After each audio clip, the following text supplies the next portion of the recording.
اور بول کے کہنے لگا میرا باپ جریج نہیں، میرا تو وہ ہے جو بکریاں چرانے والا ہے۔ میرے نبی کریم علیہ الصلوۃ والسلام نے اپنی امت کو مایوسی سے منع کیا، فرمایا رب سے دعا مانگو تو اس طرح نہ مانگا کرو، یہ مشکات میں حدیث ہے، فرمایا یوں نہ دعا مانگا کرو کہ یا اللہ دے چاہے نہ دے، فرمایا رب سے مانگو تو پورے شوق سے مانگو، عرض کرو یا اللہ دے تو ہی ہمیں عطا فرمائے گا، مالک عطا فرماؤ، فرمایا ذوق سے مانگو، جذبے سے مانگو۔ ہمارے ہاں استاد دو قسم کے ہوتے ہیں، ایک ٹیچر کی ڈیوٹی ہے اسکول جانا، اس نے کوشش کرنی ہے کہ اگر کوئی موقع مل جائے بھاگنے کا تو اسکول سے نکل جاؤں، کوئی چکر چل جائے تو۔ میں بھی چھوٹا سا استاد ہوں تو استاد ناراض نہ ہو مجھ سے، سمجھ لے میں اپنی تربیت کے لیے بات کر رہا ہوں، تو کسی طریقے سے نہ کوئی چکر چل جائے، کوئی فارم چلو مل جائے، سائن کرانے چلے جاتے ہیں، کوئی ایسا چکر چل جائے صحیح نکل جائیں، یہ ایک استاد ہے۔ ایک استاد ہے اسے شوق ہے، اسے ذوق ہے پڑھانے کا، وہ جب دیکھتا ہے نا کہ یہ کچھ بچے کمزور ہیں تو وہ کہتا ہے تم نے سیکنڈ ٹائم میرے پاس بیٹھنا ہے مفت بغیر ٹیوشن کے۔ میں نے دیکھے ہیں یہ لوگ، میں نے دیکھے ہیں استاد اوور ٹائم دیتا ہے، ٹھیک کہہ رہا ہوں جی میں؟ دیتے ہیں جناب، دیتے ہیں۔ کچھ بچوں کو استاد کہتے ہیں تو گھر آ جانا، یعنی ایک استاد ہوتا ہے، ایک پرجوش استاد ہوتا ہے، ان دو لوگوں میں فرق ہے۔ اقبال کہا کرتے تھے اگر کوئی شعیب آئے میسر تو شبانی سے کلیمی دو قدم، کہتے تھے دعا کرو کہ حضرت موسیٰ کلیم کو کوئی حضرت شعیب علیہ السلام جیسا مل جائے، کوئی مل جائے نا ایسا تو وہ پھر تازگی پیدا کر دیتا ہے۔ تو کچھ پرجوش، امام مالک رحمۃ اللہ علیہ کے ایک شاگرد کہتے ہیں کہ میرے استاد جو تھے وہ بڑے پرجوش تھے علم پڑھانے میں، شوق ہوتا ہے پڑھانے کا۔ یہ کچھ لوگ جمعہ پڑھاتے ہیں تو کچھ کہتے ہیں کہ ان جمعہ آ گیا تو کی کرنا ہے، ہمارے شاگردوں میں بھی ایسی ہیں، رات کو پوچھتے ہیں۔ ایک سے میں نے آج سویرے پوچھا، میں نے کہا بیٹے آج تو جمعہ پڑھانا ہے کی تقریر کرنے کے اندر استاد جی ڈیسائیڈ نہیں کیتا،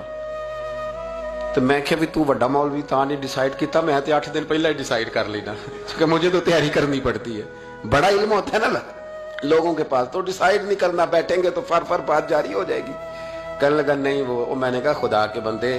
کہتے ہو لوگ آخر میں آتے ہیں، تم بتاؤ تم تو تیاری آخر میں شروع کرتے ہو، کچھ خدا کا خوف کریں بھائی۔ ایک استاد ہوتا ہے ایک پرجوش۔ امام مالک کے شاگرد فرمانے لگے کہ ہمارے استاد پڑھانے میں بڑے باذوق تھے، ان کا جذبہ رہتا تھا پڑھانے کا، اور کتاب سے وابستہ رہتے تھے، پڑھنا پڑھانا مسائل دریافت کرنا، یہ شعبہ ہے نا جی ہمارا۔ جس طرح آپ جس شعبے سے وابستہ ہیں تو اگر آپ اس کو چھوڑ دیں گے نا، فزکس کا استاد بھی کہتا ہے کہ اگر رات کو میں خود پڑھوں گا نہیں تو سویرے پڑھا نہیں سکوں گا،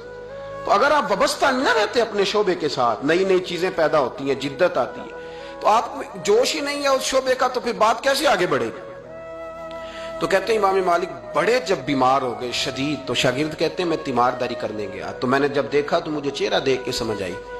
کہ امام مالک کا آخری وقت ہے، بڑے کمزور ہو گئے، اور معدے میں اور پیٹ میں اتنی تکلیف تھی کہ انہیں دودھ پلایا جا رہا تھا چمچ کے ساتھ، پیالے کے ساتھ، صرف دودھ پی سکتے تھے، کمزور ہو گئے۔ فرماتے ہیں میں جا کے بیٹھا، زندگی میں کبھی ایسا نہیں ہوا تھا کہ میں جاؤں اور امام صاحب کسی دینی مسئلے پر مجھ پر گفتگو نہ کریں، لیکن آج میرے دل میں خیال تھا کہ اب تو اس وقت تو ہوش ہی نہیں رہتی کوئی آدمی، لیکن کہتے ہیں میں جا کے بیٹھا ہی تھا کہ امام صاحب نے آنکھیں کھولی، فرمایا ماشاءاللہ آپ آئے ہیں، چلو یار میں ابھی کو بندہ ہی تلاش کر رہا تھا، ایک مسئلے پہ بات کرنی تھی۔ کہتے ہیں لفظ نہیں پورے ادا ہوتے، ان کے جملے ٹوٹتے ہیں، بیچارے کمزور ہو گئے، بڑھاپا ہے، ایک مسئلے پر بات کرنی تھی، تو فرماتے ہیں کہ میرا دل نہ اتنا نرم ہوا کہ میرے آنسو بہہ گئے۔ میں نے کہا اس حال میں بھی استاد جی آپ کو دین کی فکر ہے؟ کہنے لگے یار ایک آدمی نے مسئلہ پوچھا ہے تو اس کو حل کر کے دینا ہے، یہ رسول اللہ کا دین ہے، علماء کی ذمہ داری ہے آسان کر کے لوگوں تک پہنچائیں، ہر آدمی اس تک تو میں نے وہ دینا ہے، یہ میری وفا ہے اپنے مذہب کے ساتھ، آخری دم تک دینا، میں اپنی حیاتی تو قربان تھی وہاں، میری محمد بکیندے گزر گئی، یہ کرنا ہے کام، لوگوں کو آسان کر کے دین پہنچانا ہے۔ فرماتے ہیں کہ میں نے کہا استاد جی فرمائیں، کہنے لگے یار یہ حج کے موقع پر جو رمی جمار ہوتی ہے، جمرے کو شیطان کو کنکر مارے جاتے ہیں، پوچھنا یہ ہے کہ دونوں طرح سے سنت ہے، پیدل بھی مار سکتے ہیں سواری پہ بھی، تو یہ بتا کہ پیدل افضل ہے یا سواری پہ افضل ہے؟ تو کہتے ہیں میں نے کہا استاد جی میرا خیال ہے پیدل افضل ہے، لوگوں کو تکلیف کم ہوگی، تو کہنے لگے نہیں تو نے غلط کہا، کھانا نہیں کھایا جا رہا، لیکن اب استاد ہیں تو جوش کتنا ہے، فرمانے لگے تو نے غلط کہا۔ کہتے ہیں میں نے کہا پھر استاد جی سواری پہ افضل ہے اگر پیدل افضل نہیں، کہنے لگے نہیں تو نے پھر بھی غلط ہی کہا۔ کہتے ہیں میں نے کہا حضور دونوں طرح غلط ہے تو صحیح کیسے ہے؟ فرمانے لگے بیٹے اگر اس بڑھاپے میں بھی میں مسئلہ بتانے میں تیزی نہیں کرتا، تحقیق کرتا ہوں، تو تو نے جوانی میں ہی تیزی کرنی شروع کر دی ہے۔ سوچے ہی نہیں بات کو، فٹافٹ بیان کر دی کہ اگر یہ نہیں تو یہ۔ حکمت والا ہے، اس کو سمجھنا پڑتا ہے، حکمت کے ساتھ پھیلتا ہے۔ کہتے میں نے کہا استاد جی حکم کریں، پھر آپ بتائیں کیسے افضل ہے۔ فرمانے لگے